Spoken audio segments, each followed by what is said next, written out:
Good morning, children. Welcome back to the social science class. In our previous class, we know very well we have successfully discussed about the lesson Ancient Civilization of India. So, as we have successfully discussed about the ancient civilizations of India, today what I have planned is, today I have planned to start one more new lesson from the history itself, which is none other than Mauryas and Kushanas. So, as we are about to start a new lesson, that is the Mauryas and Kushanas, before going to start the lesson, let us try to understand what are all the important concepts we are going to discuss from this lesson. Okay, in a sense, after completing this lesson, we will be having a command over these concepts. The first is, the first ever empire of India was Mauryan Empire. Second is, the Emperor Ashoka's achievements, administration and contribution to art and architecture.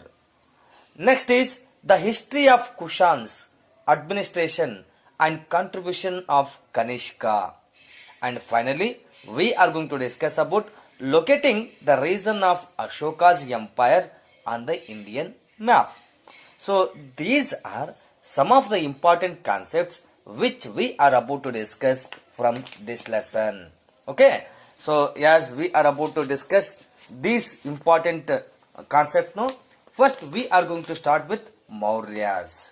Okay, see, when it comes to the Indian history, in the sense, if you turn the pages of the Indian history, the first ever empire which was established in India was none other than Mauryas. India's first empire was itself is the Mauryan Empire, and they ruled from Magadha. So these Mauryas, they started their rule from the Magadha, and from there only they ruled the dynasty. Chandragupta Maurya, Bindusara and Ashoka are the important kings of this dynasty. See, when it comes to the Mauryas dynasty, in the Mauryas dynasty, the most important, most eminent, most famous and most powerful kings are none other than Chandragupta Maurya, Bindusara and Ashoka. Okay, and this dynasty was established by Chandragupta Maurya, and we are going to call Chandragupta Maurya as the founder of Mauryan Empire or Mauryan dynasty. Okay, and the name of Chandragupta Maurya was made eternal by recording it by Megasthenes, the Greek ambassador, in his book Indica. See, you might have heard about the Megasthenes. So Megasthenes, he is a Greek ambassador and who came to India and who was there in the court of Chandragupta Maurya.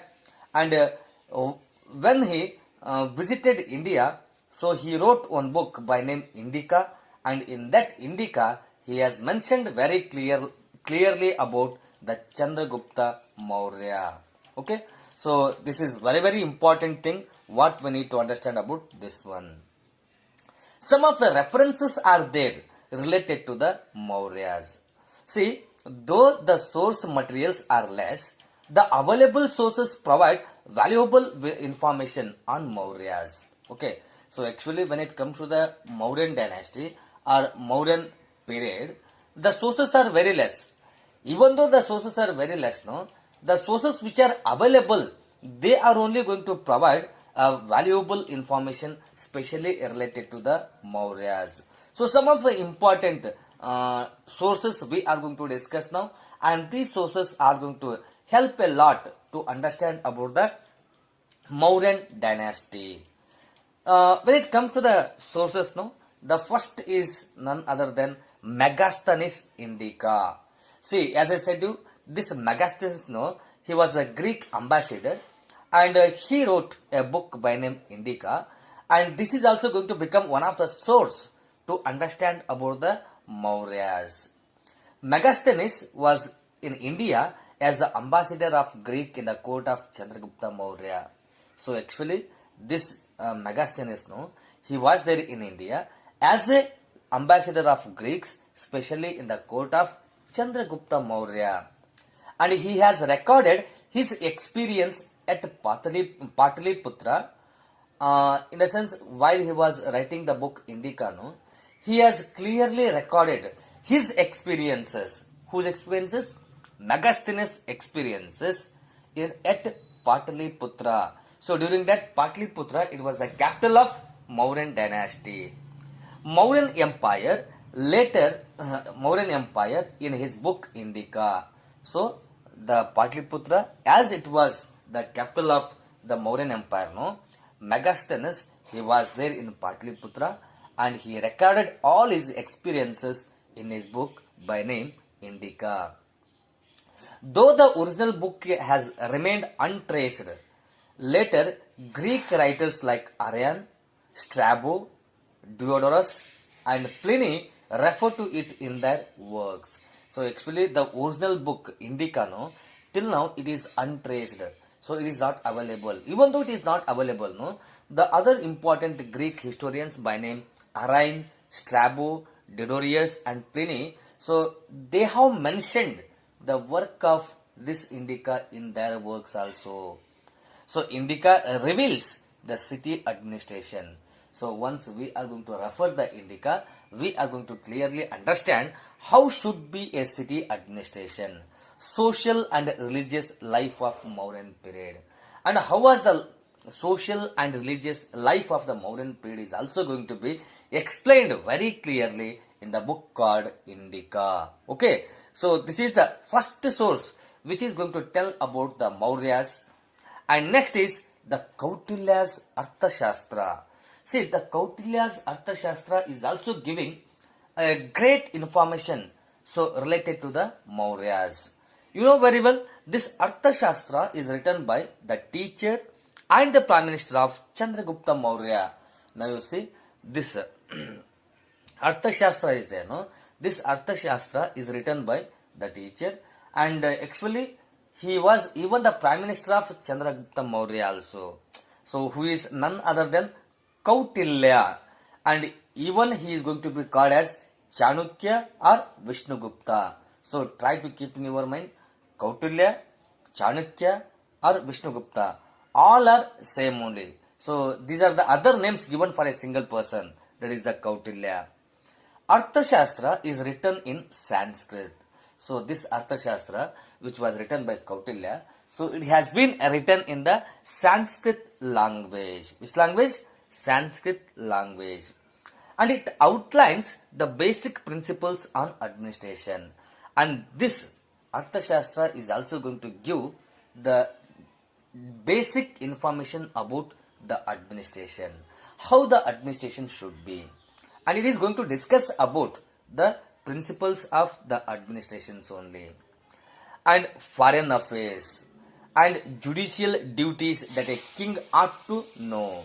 Now you see here, it is giving the information about the administration, foreign affairs and judicial duties of a king, and many other things are also going to be understood by the Arthashastra. By reading this book, that is the Arthashastra, one can understand the politics, economy and administration, social and other aspects of Maurya's period. Now you see, once we are going to read the Arthashastra is going to give a clear-cut information about the politics, economy, administration, social and other aspects of the Mauryan period. So during the period of Mauryas, how these all things were going on. So related to that, it is going to give a brief idea. And next to the Kautilya, Mudra Rakshasa. So this Mudra Rakshasa is also going to be considered as one of the reference for the Mauryas in Indian history. See, this is the Sanskrit play. Actually, this is the Sanskrit play which was written by Vishakadatta. So Vishakadatta wrote the Mudra Rakshasa, and it narrates the process of Chandragupta Maurya being brought into the power by Kautilya. Now you see, this play, no, it is going to narrate how the Chandragupta Maurya was brought to the power, or how he became the king. So that too by Kautilya. So Kautilya only brought this Chandragupta Maurya to the power. So this play is going to explain in detail how these things are went on during that time, and which was written by Vishaka Datta. See, it is very very important in history. You are supposed to keep in your mind Megasthenes. So Megasthenes, he wrote Indica. So Indica was written by Megasthenes. Next, Arthashastra. So this Arthashastra was written by Kautilya, Chanukya or Vishnugupta. All are same only. And next is Mudra Rakshasa. And Mudra Rakshasa was written by Vishaka Datta. Okay. Next is Deepavamsha and Mahavamsha. So this is also the source of the Mauryas period only. These two are Sri Lanka literary works. Actually, this Deepavamsha and Mahavamsha are there, no? These two are the Sri Lanka literary works. And they narrate the efforts of Ashok to spread Buddhism in Sri Lanka. You know very well, finally Ashoka approached the Buddhism, and as he approached the Buddhism, no, he tried his level best to spread the Buddhism all over the world, and especially here, no, how the Buddhism was spread in Sri Lanka. That is going to be explained by Deepavamsha and Mahavamsha, and it is also going to be considered a big source for the Mauryan period in India. Okay. Finally, inscriptions of Ashoka. So this is also the other important source for the Mauryan dynasty. See, the inscriptions are the authentic sources of information on Ashoka. Now you see, during the period of the Ashoka, no, so he brought number of inscriptions into existence. And these inscriptions, no, they are giving the authentic source or authentic information, especially related to the Ashoka. They tell about the boundaries of Ashoka's empire. So once we are going through the inscriptions of Ashoka, they are clearly making us to understand the boundaries of Ashoka's empire and his efforts to spread the Dhamma. So Dhamma here referred as religion, Dharma, and details of Kalinga battle also in detail. So these are some of the important sources for the Mauryan Empire.